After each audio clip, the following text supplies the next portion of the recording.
कार्यक्रमाचे अध्यक्ष ज्यांचे विचार आपण या ठिकाणी ऐकले, डॉक्टर रावसाहेब कर्वे, आमचे सहकारी मित्र विनायक तावरे, साहित्य अकादमीचे सचिव डॉक्टर श्रीनिवासराव राव, प्राध्यापक रतनलाल सोनाग्रा, शिवराज देशमुख, महेश शिंदे, मंजुश्री राजे, संसदेच्या आमच्या सहकारी श्रीमती कुलकर्णी, व्यासपीठावरचे अन्य सगळे सहकारी आणि अन्न उंच्याबद्दल अतीव आस्था असलेले आपण सगळे बंधू होती. विश्वासभाऊ पाटलांनी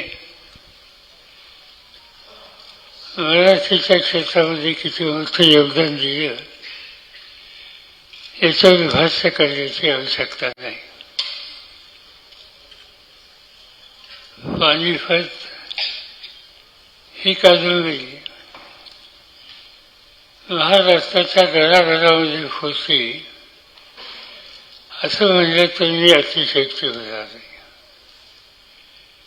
त्यांचं लिखाण नव्या पिढीला एक वास्तवदर्शी इतिहासाचं दर्शन देण्याचं काम सातत्याने करत असतात. आणि हा जो काही कार्यक्रम त्यांनी हातामध्ये घेतला, अन्य साठींच्या बद्दल लिखाण केलं, माझ्या मते फार मोठं योगदान हे त्यांच्याकडून झाले. अनेक साहित्यिक उत्तम मराठीमध्ये झाले,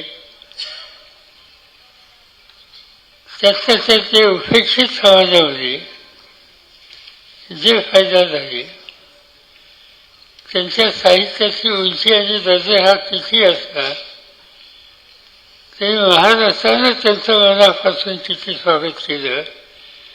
महाराष्ट्र याचा अर्थ महाराष्ट्रातले सगळे वर्ग, सगळे थर. हा प्रश्न उपस्थित केला तर हा प्रश्न वादग्रस्त प्रश्न होऊ शकतो. अण्णाभाऊंचं हे उत्कृष्ट लिखाण लोकप्रिय महाराष्ट्रामध्ये झालं, पण त्यांच्याबद्दलचं वास्तवचित्र या ठिकाणी विश्वास पाटलांनी निघून ठेवलं. त्याचा प्रकाशनाचा सोहळा पुणे शहरामध्ये होतोय आणि या प्रकाशनाच्या सोहळ्यामध्ये पुणेकरांची उपस्थिती किती आहे यावर बोलायचं म्हणलं तर कदाचित वादग्रस्त विधान माझ्याकडे होईल आणि मी त्याच्या खोल्यात जाऊ इच्छित नाही. अण्णासाहेबांच्याबद्दल, अण्णाभाऊंच्याबद्दल ज्यांच्या मनामध्ये अंतःकरणामध्ये अति आस्था आहे, हा सगळा वर्ग झाडून या ठिकाणी उपस्थित आहे. आणि म्हणून या सगळ्यांचं मी मनापासून या ठिकाणी स्वागत करतो. अण्णाभाऊ हे शेरार तालुक्यातले गाव, त्यांचं वाटेगाव. शेरार तालुक्याच्या काळामध्ये स्वातंत्र्याच्या चळवळीमध्ये अतिशय महत्वाचं काम करणार, संघर्षशील अनेक चळवळीमध्ये काम करणाऱ्या नेत्यांची आणि कार्यकर्त्यांची जन्मभूमी ही शेरार म्हणून ओळखली जायची. संघर्ष करण्याच्या संबंधीचा स्वभाव हा शेरारच्या जनतेचा होता. जुन्या काळाचं जर माहिती आपण घेतली तर शेरारचं की जिथं वाटेगाव येतं यांचं वैशिष्ट्य हे की एखाद्या प्रस्तावून मजबूत झाली तर टोकाची कृती करायची, आणि ती टोकाची कृती करायची असेल तर तिथं चर्चा व्हायची. एखाद्या व्यक्तीनं दाढी शिवली तर शहरामध्ये किंवा वाटेगावच्या परिसरामध्ये चर्चा व्हायची की यांनी दाढी का राखली. दाढी राखली याचा अर्थ कोणाचं तरी त्याला शेवट करायचं आणि ती शेवट करण्याच्यासाठी ती दाढी राखली आणि ते काम झाल्याच्या नंतर दाढी करायची. हे वैशिष्ट्य वाटेगाव आणि ह्या शहराच्या परिसराचं होतं. महाराष्ट्राची 1941 सालची जी चळवळ झाली स्वातंत्र्याची, त्याच्यामध्ये सातारा आणि या भागाचं योगदान फार मोठं आहे. अनेक स्वातंत्र्य सैनिक त्या काळामध्ये त्या परिसरात आले. नाना फडक्यांचं नाव घेता येईल, यशवंतराव चव्हाणांचं नाव घेता येईल, जी राज यांचं नाव घेता येईल, अनेकांची नावं घेता येतील. आणि वैशिष्ट्य की हे सगळेजण त्या शिराळा, वाटेगाव आणि त्या परिसरात आलेले आणि त्या परिसरामध्ये अण्णाभाऊ यांचा जन्म झाला. अतिशय प्रतिकूल परिस्थितीच्या कुटुंबामध्ये शिक्षणाच्या संबंधीची संधी नाही. शाळेची उपस्थिती 1.5 दिवसाची आणि अखंड कष्ट केल्याशिवाय 2 घास पोटामध्ये जाणार नाही ही गती स्थिती. याही स्थितीचा बदल करायचा असेल तर त्या काळामध्ये लोकांचं लक्ष नेहमी असायचं मुंबईला जाण्याचं. आणि मुंबई ही अशी नगरी होती की कुणाला कधी उपाशी ठेवत नाही. आणि म्हणून अण्णाभाऊंच्या पुतळ्यांनी सुद्धा निर्णय घेतला की मुंबईला जाऊया. जाण्याच्यासाठी खिशामध्ये दंगली नव्हती. वाटेगावचे मुंबई चालत त्या ठिकाणी गेले आणि तिथल्या फत्याच्या चाळीमध्ये वास्तव्य करायला कुटुंबियांच्या सहित त्यांनी सुरुवात केली. आणि सुरुवातीच्या काळामध्ये गिरणगावच्या त्या सगळ्या भागामध्ये कुठल्यातरी गिरणीमध्ये जावं, तिथं काम करावं किंवा छोटी कामं करावी आणि त्यातनं व्यक्तिगत जीवनाच्या गरजा भागाव्यात हे काम अण्णाभाऊंनी त्या काळामध्ये केलेलं होतं. त्या गोष्टीचा एक वेगळा अनुभव आपण पाहिला. गिरणगावामध्ये काम करत असताना कामगार चळवळीशी संबंध आला. त्या काळामध्ये काँग्रेस दांडे असतील किंवा त्यांच्यावरचे अनेक सहकारी असतील, या सगळ्यांनी एक जबरदस्त शक्ती उभी केलेली होती गिरणगावातल्या कष्टकरी लोकांची. अण्णाभाऊ हे त्याच्याकडे आकर्षित झाले आणि त्या गिरणगावच्या भागाच्या लोकांच्या मध्ये संबंध झाले आणि त्यांची लेखणी ही तिथून अधिक खर्च होत गेलेली होती.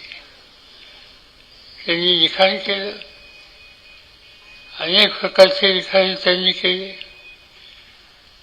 आज फकीरा असेल किंवा अनेक त्यांच्या लिखाणाचे जे काही गोष्टी त्यांनी केल्या त्याचा प्रत्येक लिखाणाच्या संबंधी प्रचंड मान्यता त्यांना समाजाकडनं मराठी वाचकांच्याकडून मिळाली. काव्याच्या संबंधी सुद्धा सांगता येईल. अनेक याचा उल्लेख या ठिकाणी केला.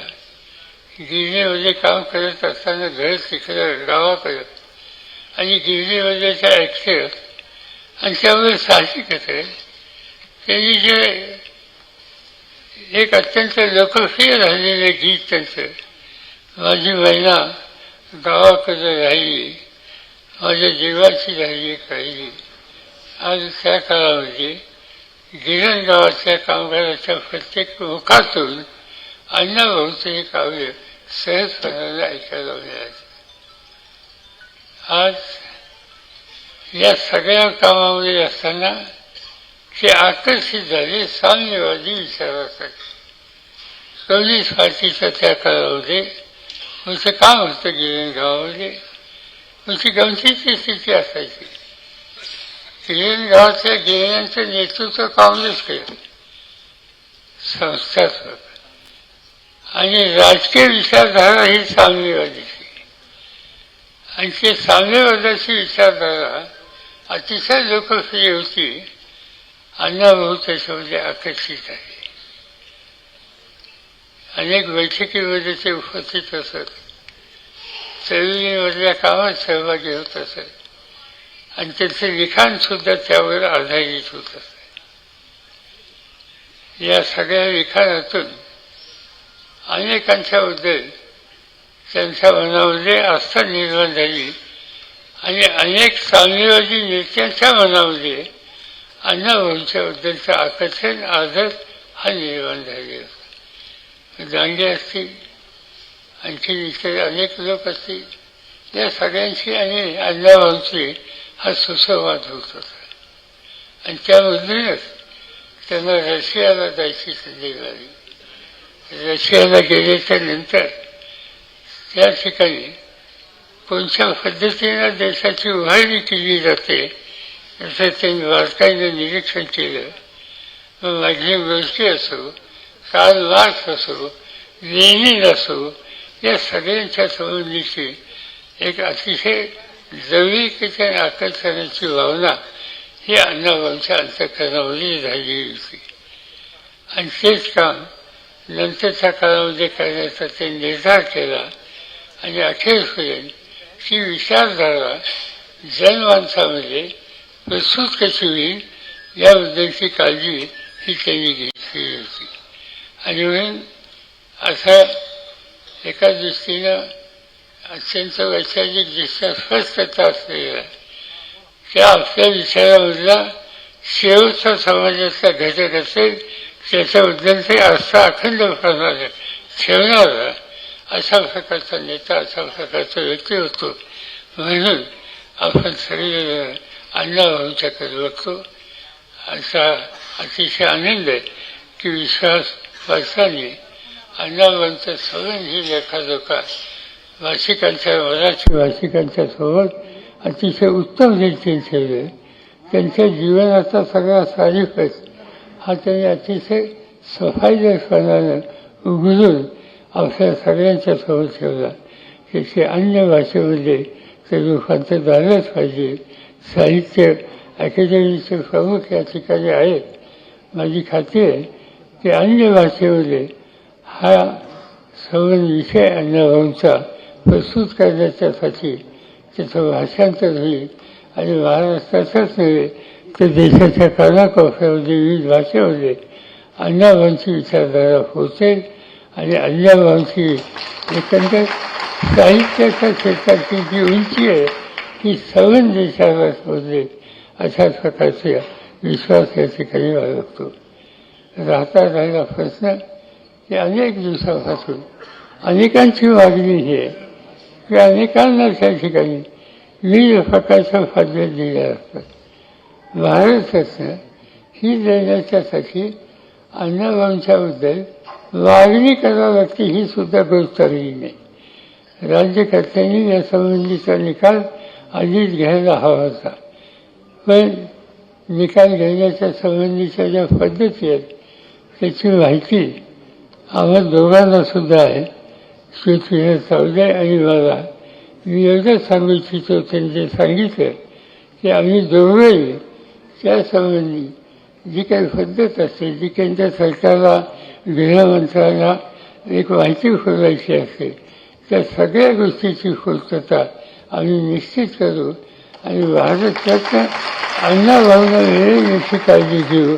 आणि त्याचं महत्त्वाचं कारण अण्णाभाऊंना भारतरत्न देणं याचा अर्थ अण्णाभाऊंची प्रतिष्ठा नव्हे तर भारतरत्न पदाची प्रतिष्ठा ही वाढती राहील. आणि त्यासाठी याची गरज आहे एवढंच या ठिकाणी सांगतो. आणि अण्णाभाऊंच्या दर्दभरी दास्तान हे या पुस्तकाचं जे काही उत्तम लिखाण विश्वास पात्रांनी केलं त्याचं प्रकाशन झालं असं या ठिकाणी थांबवून जाहीर करतो आणि आपली निरोप घेतो.